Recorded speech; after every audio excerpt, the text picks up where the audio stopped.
back to Wicked Prime, and let's now talk matters health. Experts say Kenya is witnessing maternal and newborn health transformation that is geared towards ending preventable maternal and newborn deaths. These efforts have witnessed yet another renewed commitment of an allocation boost of at least 12.5 billion shillings intended for delivery and essential newborn care, life-saving maternal and newborn commodities, family planning commodities, and human resource.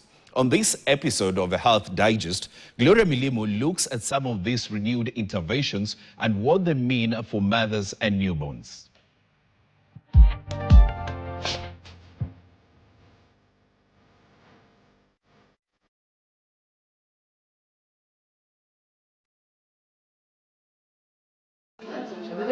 Ending preventable maternal and newborn deaths remains one of Kenya's crucial targets.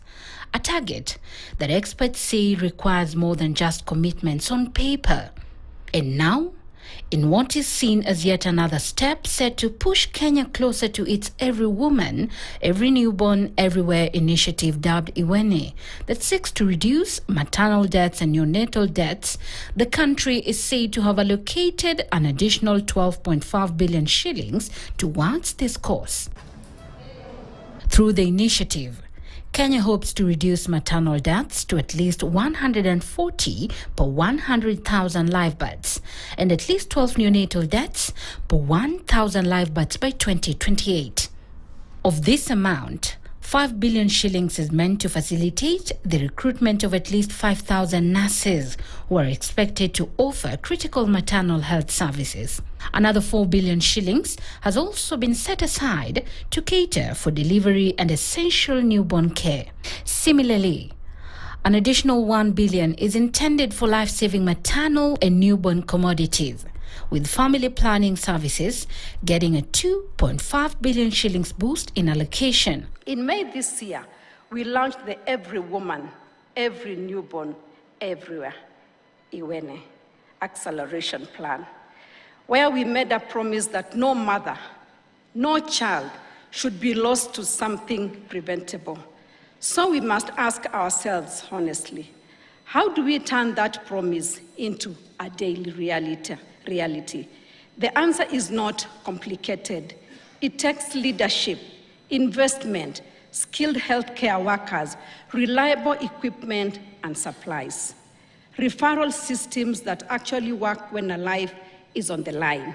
And above all, it takes accountability across all stakeholders in the healthcare sector. After consulting with the Council of Governors in our last summit, today President Ruto's government has provided 4 billion shillings to all our health facilities, level 2 and level 3, where a mother will go walk in, deliver, fully paid by the government of Kenya within the primary health care fund.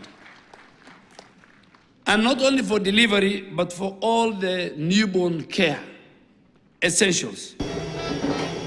Targeted investment in the area has also been hailed as a major contributor to the decline in maternal mortalities in most facilities across the country.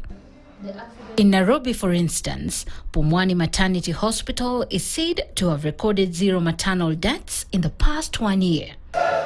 Speaking during the Kenya Health Summit 2026, Nairobi Governor Johnson Sakaja said that increased funding for health services that saw an allocation rise from 700 million shillings to 2.6 billion shillings contributed to the decline witnessed at the facility and others like Mutini. Every death must teach us something. Infrastructure and financing are not enough.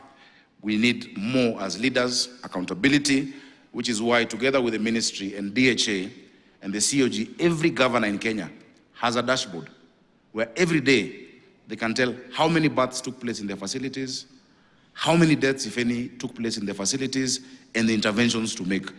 That information is right at everyone's fingertips. We hold weekly maternal and perinatal death surveillance and response meetings. Want to make a commitment as the Council of Governors with my colleagues. Initially, health used to receive more or less the same equal funding with the other sectors in the devolved units. But today, every county spends or allocates approximately 60% of its total budget to health. And that tells you that in all the devolved functions that we give the devolved units, health is at the top.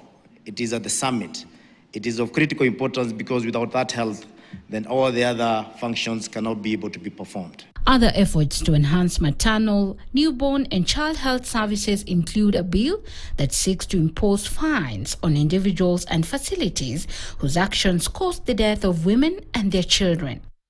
If enacted, the Maternal, Newborn and Child Health Bill 2023, sponsored by nominated Senator Beatrice Ogola, would enhance the health rights and quality of care that mothers, newborns and children get across Kenya. The bill is currently at the National Assembly for second reading after the Senate debated and passed it. Gloria Milimu, KTN.